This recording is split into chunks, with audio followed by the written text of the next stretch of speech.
Bloomberg Audio Studios. Podcasts, radio, news.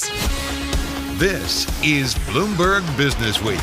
Insight from the reporters and editors who bring you America's most trusted business magazine, plus global business, finance, and tech news. The Bloomberg Businessweek podcast with Carol Massar and Tim Stenovec from Bloomberg Radio. If you never want to miss a Bloomberg Businessweek story, become a subscriber today. You'll unlock deep reporting and analysis from our reporters around the world, including unlimited access to Businessweek. You can check out our offers right now on the Bloomberg terminal and at bloomberg.com/subscribe now. And I got to say, Businessweek has done a lot of stories about the airline industry. I remember a cover a few years ago, specifically about two major carriers. I think everybody remembers that cover. It's an amazing cover. There was a lot written about it. But nonetheless, it talked about, the industry that in general expands, consolidates, expands, consolidate. We want to get into it a little bit more because years of aircraft delays from Boeing and Airbus are cascading through the global aviation industry, forcing airlines to curb expansion plans and keep their old and inefficient jets on expensive life support.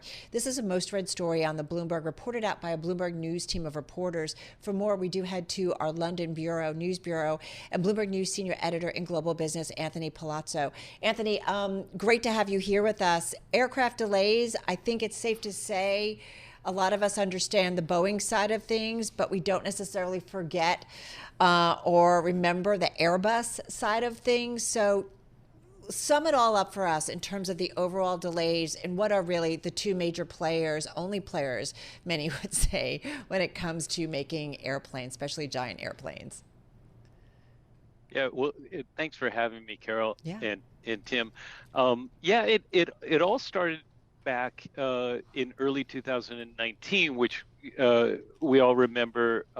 There were two crashes of the 737 MAX, and then that Boeing plane was grounded for almost a couple of years. And since then, it's been one disruption after another. And as you said, Carol, it's affected both companies.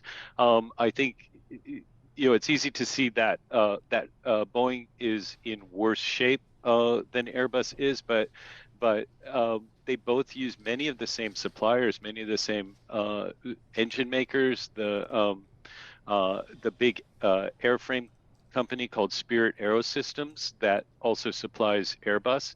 And all these suppliers were weakened by the pandemic. They lost many of their most experienced workers during the downturn, and then they were also weakened financially.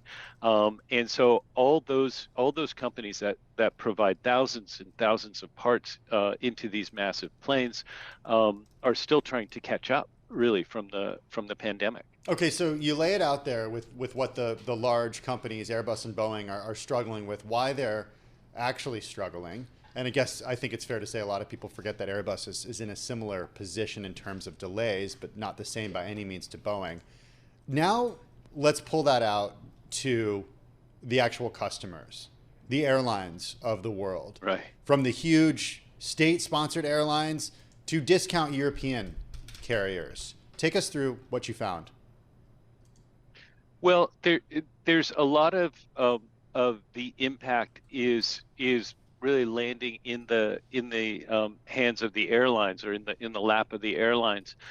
We went back and counted, and we had some experts help us count, and we looked at that 10-year span from early 2019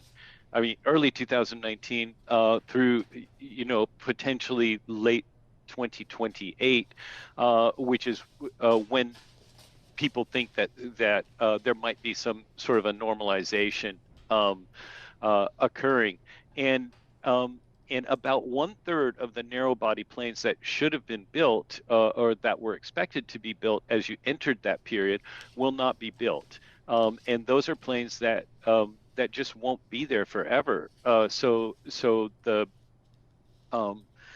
impact of that will last for decades.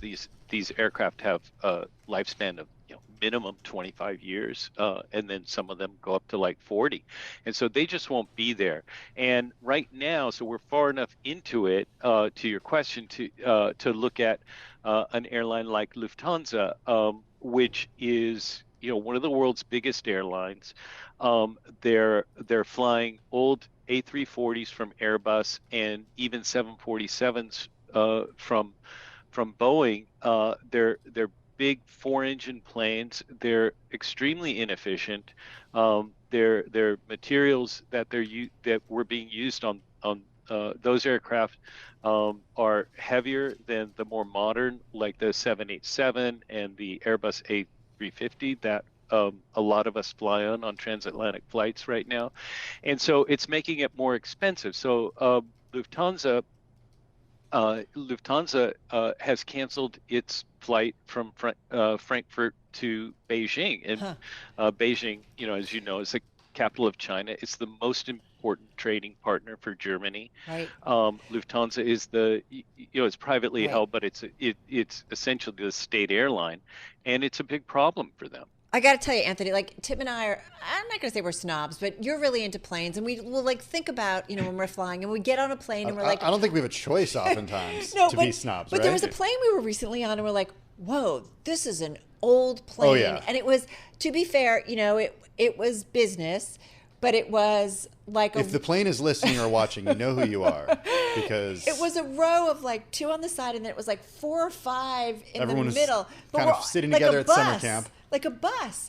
And it was interesting. We kind of laughed. And there was a time, I don't know how many years ago, that was considered new and incredible. I mean, maybe the 90s, maybe the early 2000s, but it was pretty wild. But just seeing that happen, I'm thinking about the audience who's listening, and some may be chuckling because they too have lived through this. I'm always just happy when the plane is safe and we get off and we land fine. But what are, I love the story. You do a deep dive, but why do we care? Why do we need to know about this situation? What does it mean for the carriers, for the two that make Boeing and Airbus? Like, what's the significance of this kind of longer term or even shorter term here? Yeah, I think, well, for now, the things we're seeing is for airlines. For example, Southwest. So Southwest, they ordered a bunch of Boeing 737 MAX 7s, which are the smaller version of the MAX. It hasn't been certified yet. That whole process got delayed by the FAA as Boeing went through its troubles this year and prior years, but even more so this year.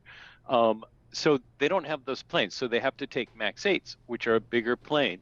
And they're not economical for Southwest to fly on some of its smaller routes. So it's having a cost impact, a profit impact on the airlines. We're hearing very similar things from the budget carriers in Europe that we're hearing from Southwest. They're all slowing their hiring. And for customers like yourself, you're not the first one who's talked to me about getting on this janky old aircraft and flying for 7 hours and just not being happy. And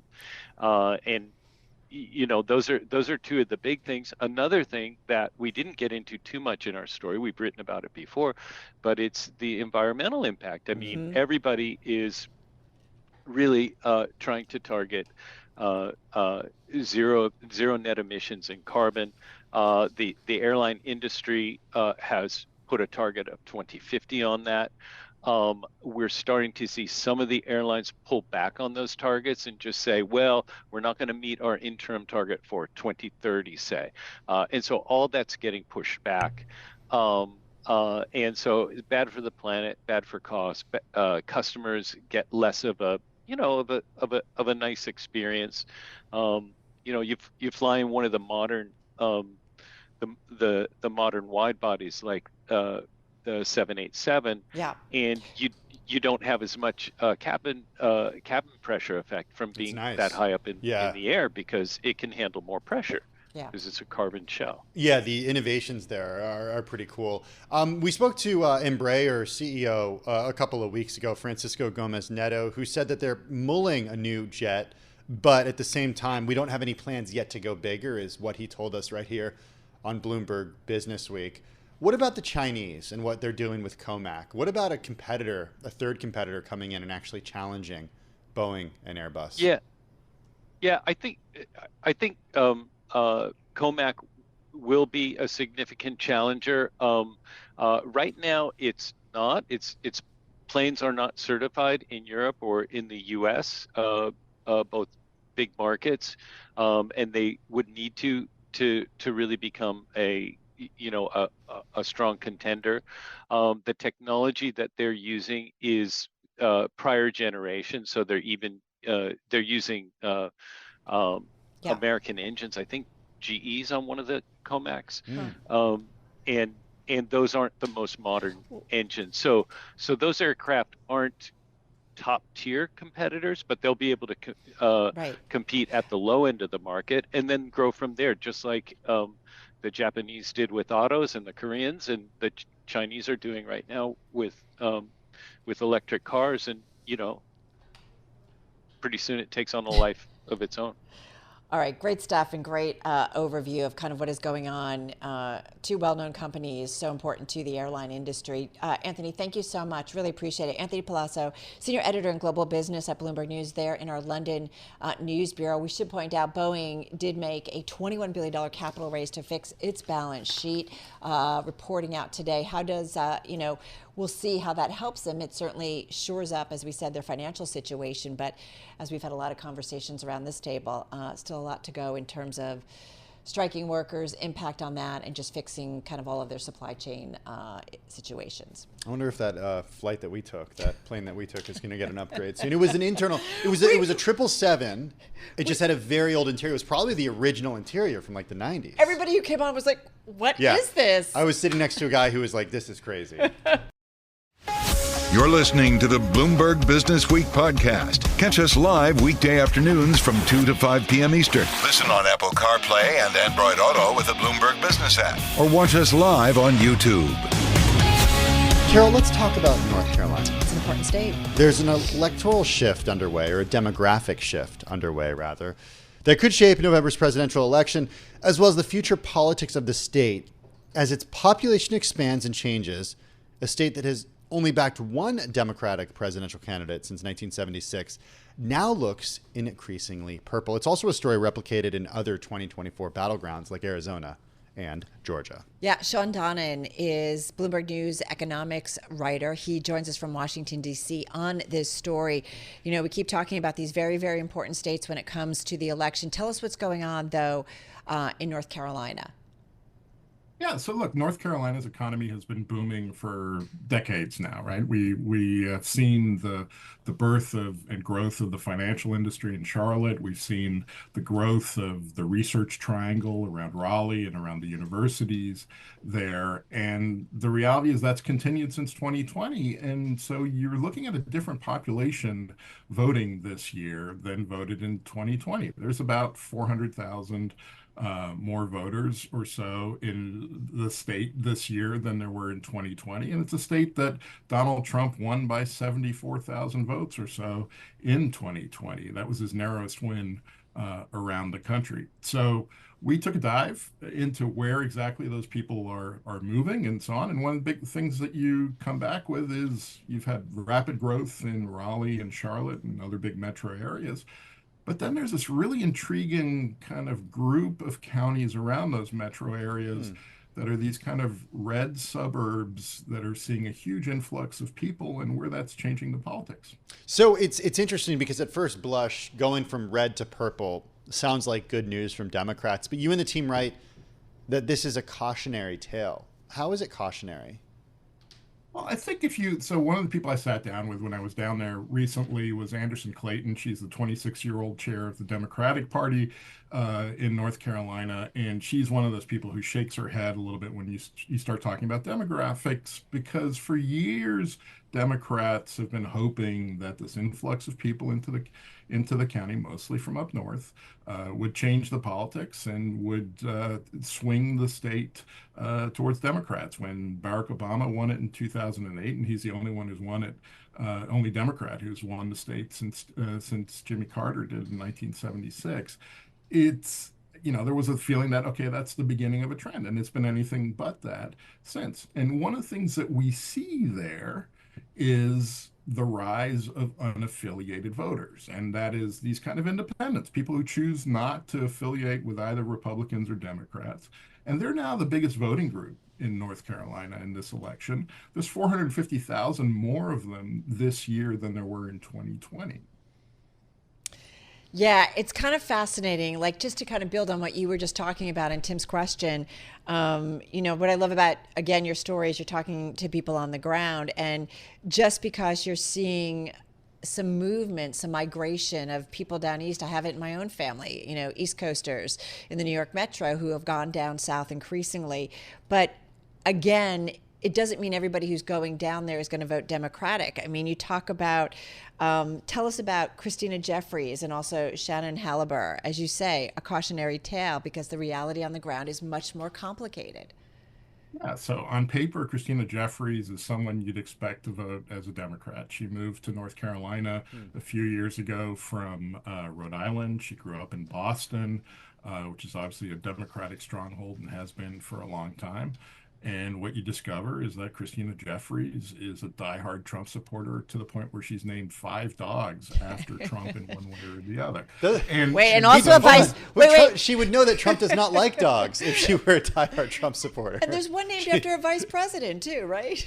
Well, I mean, yes. So she's been a Trump supporter long enough that one of her dogs was named after Vice President Mike Pence. And she told me that Pensy, as he's called, is no longer part of the family. We should say he was simply adopted by a friend. But she's all in on Donald Trump and very excited about his prospects this year. On the other side is Shannon Halber, who's a 70-year-old retiree. She and her husband moved to Johnston County, this county that I went to just outside of Raleigh, in 2020 in the middle of the pandemic, and they're in a 55-plus community there. And Shannon Halber is out there 3-4 days a week knocking on doors for the Democratic Party and Kamala Harris, and she's just miffed at the idea that anyone would vote for Donald Trump. So you get two very different type of people who have moved into this county, where Democrats are betting heavily on that influx kind of changing the politics. Donald Trump carried 61% of the vote in Johnston County in 2020, and Republicans are pretty sure he'll carry it again. Democrats would concede that, but this is where things kind of get interesting, right? Because Democrats also think that they're going to do what they did between 2016 and 2020, and that's reduce Donald Trump's margins in a place like Johnston County, which, if you replicate that in all these suburban counties, around all of these big metro areas around the states, that could be a big win for Democrats, even if they don't carry these counties. Oh, that's interesting to hear. Yeah. Hey, you and the team write that it's a story that's replicated in other 2024 battlegrounds like Arizona and Georgia. This is all kind of done in conjunction with the Bloomberg News Morning Consult polling that we've been doing for a year at this point to really understand what's happening in these battleground states. What's big picture here, though, when it comes to demographic shifts? Are these places indeed becoming more purple, or are people like the woman you mentioned from Rhode Island, are they moving to places where there are more people like them? So I think the answer to that is both, right? And the other answer to that is we're not going to know the answer until after next week and we get the result. But there are a huge number of people who have been on the move since 2020. When we looked at it earlier this year, we counted something like 30 million people in the U.S. who have moved to a different state since 2020, or will have by next week's election.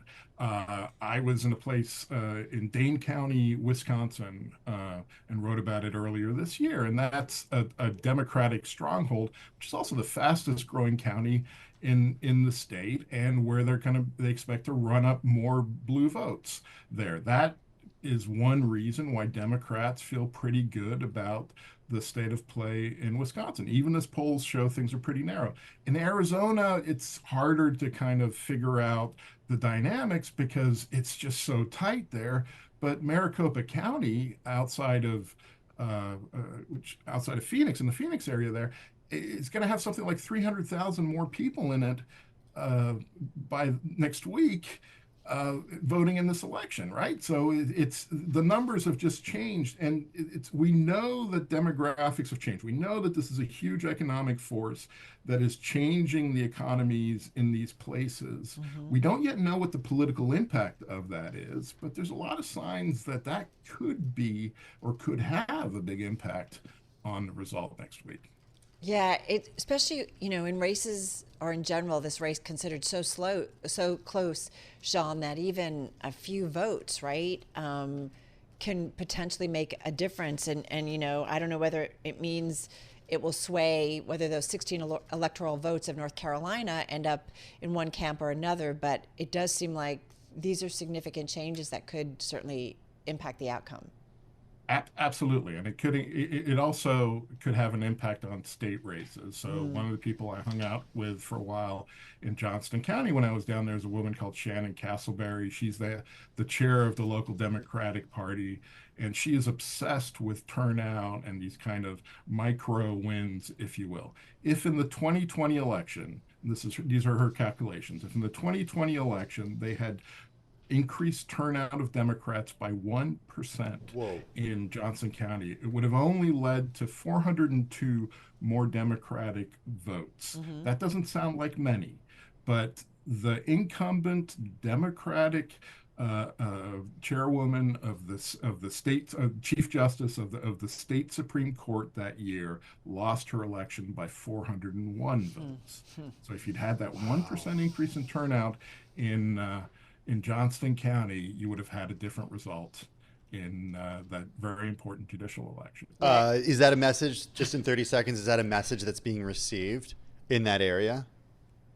Absolutely. I mean, you see Democrats on the ground. They're really organized. It's a tough thing. You talk to some of the local state candidates, and they know that they're probably not going to win their race this year, but they're playing a longer game because they think the demographics are eventually going to catch up with them, and that there's a lot at stake in this election.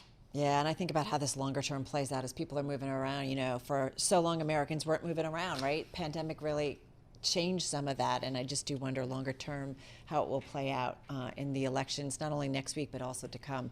Hey, Shawn, thank you, as always. Shawn Donnan, senior economics writer at Bloomberg News, joining us from Washington, D.C. You can read all of his stories. Just head to the Bloomberg terminal or check it out at Bloomberg.com. You're listening to the Bloomberg Businessweek podcast. Listen live each weekday starting at 2 p.m. Eastern on Apple CarPlay and Android Auto with the Bloomberg Business app. You can also listen live on Amazon Alexa from our flagship New York station. Just say, Alexa, play Bloomberg 1130.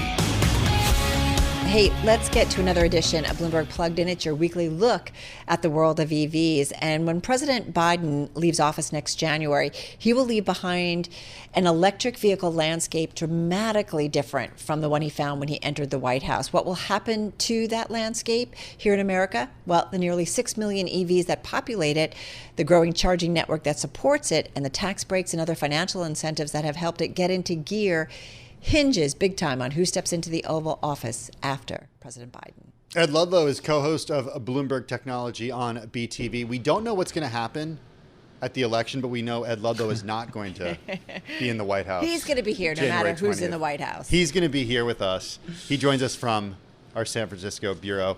I want to start with what happens with a Trump win, Ed, because, in any other world, in any other simulation, not the current one that we're in, the guy who did more for EVs than pretty much anyone around the world in history, I'm talking about Elon Musk, right, may not be by his side, but he is this time. It's a really interesting situation. So you're completely right to say that we don't know what's going to happen. And we don't know what's going to happen even in the event that President Trump or former President Trump wins a second term. And therein lies the point of the discussion. What the former president has said is that he's sort of not as narrowly focused on electric vehicles as President Biden has been. But his central philosophy is that, and you have to forgive me, I am A, not an American, B, I'm not yet eligible to vote. Not yet. But as a journalist covering this election, all you can do is piece together what the former president has said. And he has basically reiterated time and again that he wants to see a world where there are multiple forms of car out there, combustion engine and EV, but EV has a much narrower slice than it's done in the last 4 years. He's also said pretty explicitly that he wants to revisit the subsidies that were put in place under the prior administration. And those are the two areas we can focus on. Okay, so let's go to some of that sound, actually. This is the former president at a Turning Point Political Action Committee event in Duluth, Georgia, just last week, October 23rd. Check it out. Day one of the Trump administration, I will terminate Kamala's insane electric vehicle mandate, and we will end the Green New Scam once and for all. Okay, he said he's going to terminate her insane electric vehicle mandate. Unclear exactly what he was referring to, but there could be one of two things: the Biden White House goal of 50% of new car sales being electric by 2030, or green spending within the Inflation Reduction Act. Unclear what specifically he was referring to, but those were pinnacles of the Biden White House. Yes, they were, and so we can try and piece together what we think he meant. I mean, there are two parts to this, right? There is the sort of federal level support for industry, and at least in the period 2016 to 2020, we covered it on this program, the three of us, there was an element of former President Trump's administration and tenure in office where he focused on onshoring American industry to the same extent that Biden would later do. There was a consistency in that. So it's a big question whether some of those federal policies, some of which were mandated through the Inflation Reduction Act, that give car companies access to capital or ease of setting up new infrastructure, whether that will continue. Probably the better place to now take the conversation is the direct consumer incentive, because then we can bring in the debate about whether Elon Musk, who's the CEO of Tesla, will influence him or not. It's so hard, yeah. That's what, we've talked a lot. You have, we all have been covering what seems to be a pretty close relationship between Donald Trump and Elon Musk. Like, I can't even get my head around this because obviously, his main business is EVs. And you just do wonder to hear this from Donald Trump, like what it kind of means in terms of his businesses. Yes. Or what are I wonder about the conversations that they're having behind closed doors. There is an element of chronology here as well that's important. Musk in 2021, earlier in the Biden presidency, did very vocally and publicly say that the initiative Biden was undertaking, which eventually led to the Inflation Reduction Act, Musk did not support that. He basically said, kill the bill now in 2021. He didn't think it was the right approach. The consumer incentive is really interesting, this $7,500 credit, which manifests itself through leases, because frankly, Tesla has benefited hugely from that. And at the end of each quarter, as we discussed on this program, when Tesla is trying to get over the line and deliver as many vehicles to customers as possible, they often lean in on the messaging that, hey, look how low our leases are. This is a great benefit of the $7,500 consumer tax credit. It's known as 30D through the legislation.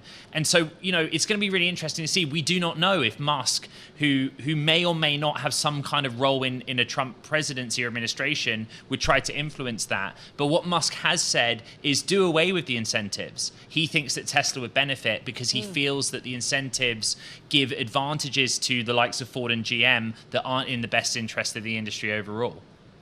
Okay, let's move on to... It's a lot. It is a lot. It is a lot. Okay, Kamala Harris, if she is victorious next week or whenever this election will be called, what does the EV landscape look like come January 20th? Can I just say one thing real quick, which I apologize, I should have said sooner. This is all based on brilliant research by Bloomberg NEF, right? And they are trying to do what I'm doing here, which is piece together the commentary of both candidates. But the umbrella top line of their research is that if Kamala Harris were to win the US election, there would, of course, be some consistency with the sort of codified parameters of the Inflation Reduction Act and other legislation and policy towards electric vehicles in general, right, at the consumer level, and those means that are provided for companies to invest or spend money. I guess one other unknown is, well, what happens in the context of Congress? Because the role of government is to legislate.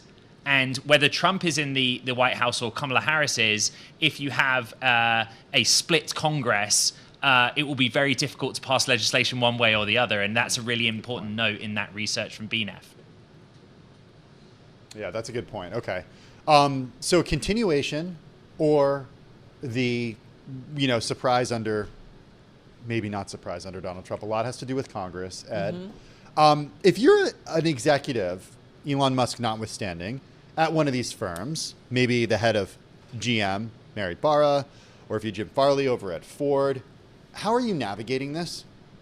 And you could say Elon Musk at Tesla as well. I mean, don't forget, in its most recent earnings, Tesla benefited heavily from the sale of regulatory credits to other automakers. I was going to say, if you're Elon Musk, you just turn to your right and you ask Donald Trump what the plan is. Yeah, and so we've gone through what Elon Musk has said publicly and what we don't know about whether or not he would end up having a role in government. But if you look at regulatory filings, which Musk has pointed the public to, Tesla operates more closely at the state level when it comes to tighter controls and remits for emissions and the proportion of vehicles in fleet or on roads that are electric. That's a point worth observing. But again, the role right now of subsidy for the consumer is a really important one in the EV market. If EVs are expensive, people don't buy them. If they're more expensive than a combustion engine car, that reality is still in place. And so if you're an executive at one of those companies, the continuity of that incentive is very important.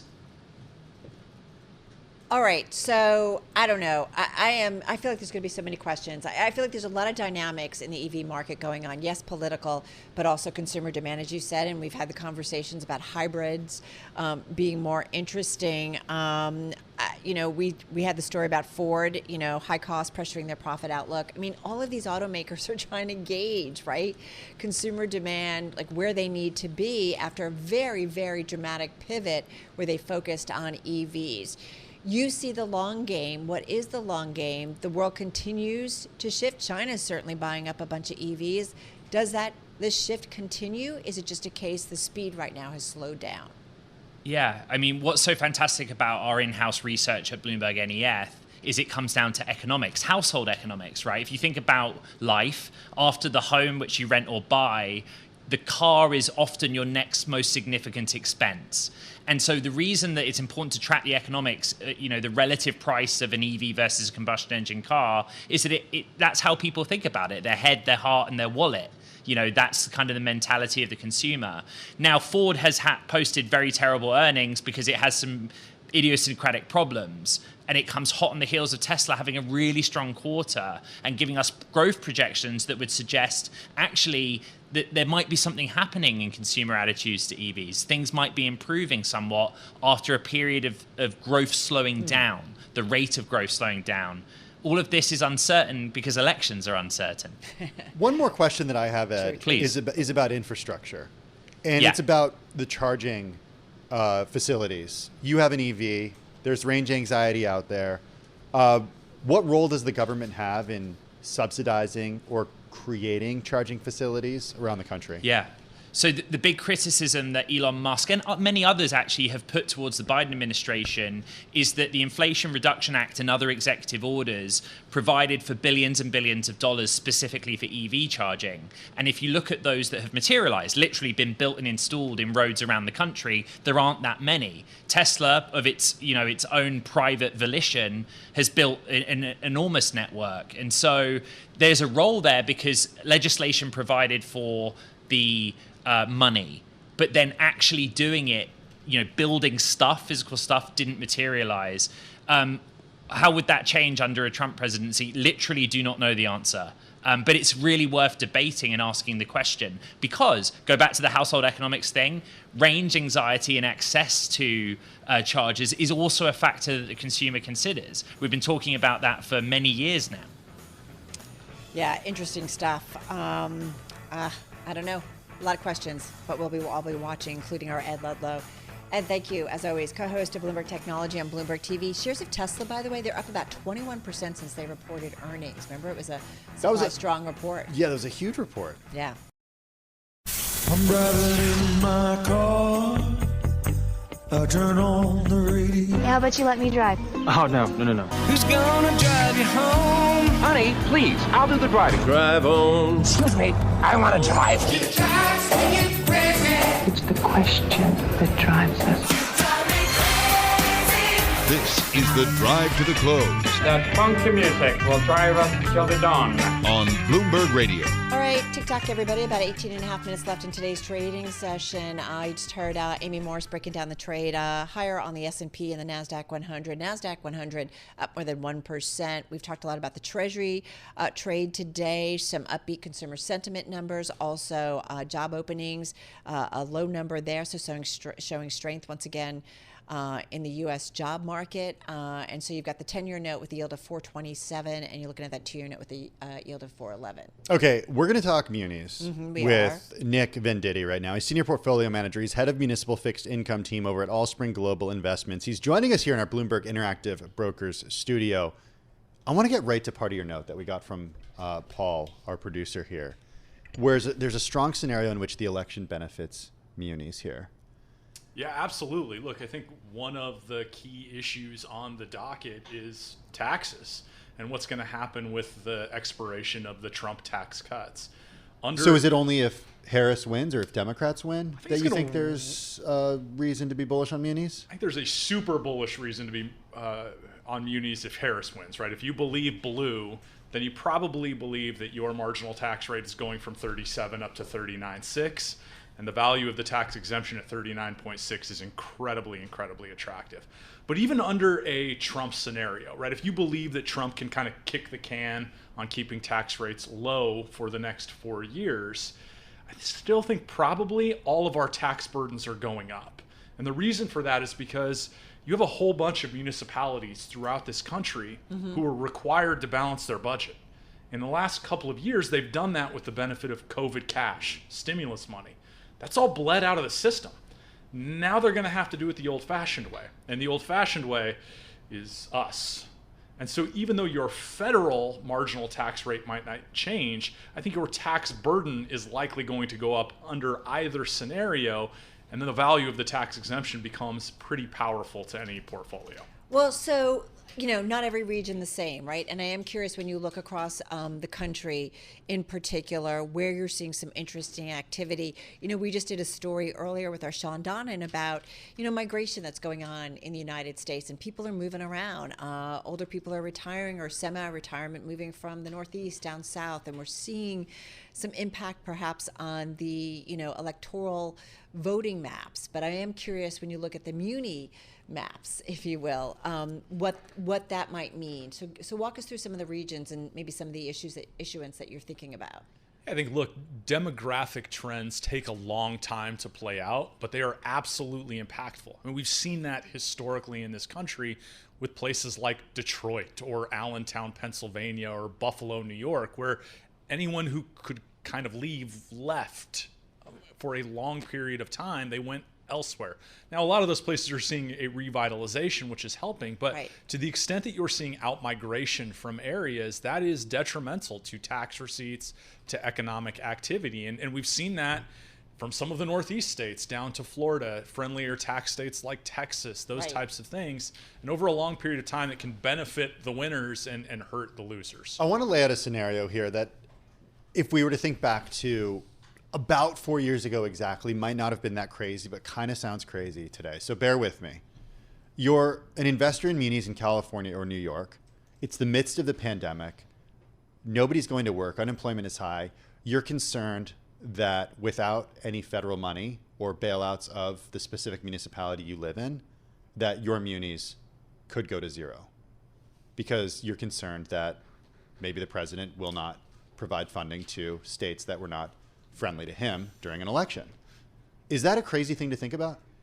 It's not crazy to think about. I think the idea that they could go to zero is pretty crazy. The reality is that BBB rated munis default less frequently than AAA rated corporates. Right? Muni credit fundamentally from a default perspective is very, very strong. Some of these were airports though that were, totally empty and just, completely dead during the pandemic. Even airports, especially the major airports, right? If you're thinking the O'Hares, the DFWs, those kind of things, most of them are running like 1,000 days of cash on hand, which means they can essentially shut down operations for the next 3 years and still service their debt service. So again, like, fundamental credit in munis is substantially stronger than other asset classes. It's one of the things that most investors misjudge, right? You have a whole bunch of retail muni investors who will go to their financial advisor and say, never, ever, ever buy me Illinois. Should I add Bitcoin to my portfolio? Right? Like that's crazy, but that's a way a lot of people think. The reality is that Illinois is not going to default. Even in a pretty draconian scenario, it's not, because it's a general obligation pledge of one of the largest states in the country. You know, it's interesting. You know, I'm just looking through some of the Bloomberg reporting. It's a record-setting year for muni bond sales. Those over $1 billion. We've seen some mega muni bond sales. There are expectations that things might slow a little bit, you know, coming maybe off of the elections. But, you know, are you anticipating that we continue to see those kinds of size of deals? And is it just the result? What is it the result of? Yeah, so it's the result of a couple of things. So number one, a whole bunch of muni issuers didn't have to issue for the last couple of years. Again, because of all the money, that was cash, the stimulus right? money. Yeah. So they were able to kick that can down the road. Well, that money's gone. And the reality is, from the smallest municipality all the way up to the U.S. government, we are a debt finance society. And so their uppance has come. They need to access the market. They were doing that aggressively when the 10-year was at 380, like 15 minutes ago, right? But now we're at 425 or wherever we're sitting currently, and it looks less economical. But even with the economic situation facing them, munis are going to have to continue to issue debt. So I would expect 2025 to be another heavy issuance year. So Nick, we've talked very kind of big macro ideas in terms of the muni market. Just got about a minute or so left here. So be specific. I mean, are there certain like cities or issuances that you're thinking are going to be really interesting for investors, or that you would put your investors into? Yeah, I think, look, munis in general look very, very attractive, especially for those in the upper echelons of the tax bracket. I do think that the reality is that credit spreads in our market, frankly, in every fixed income market, are tight.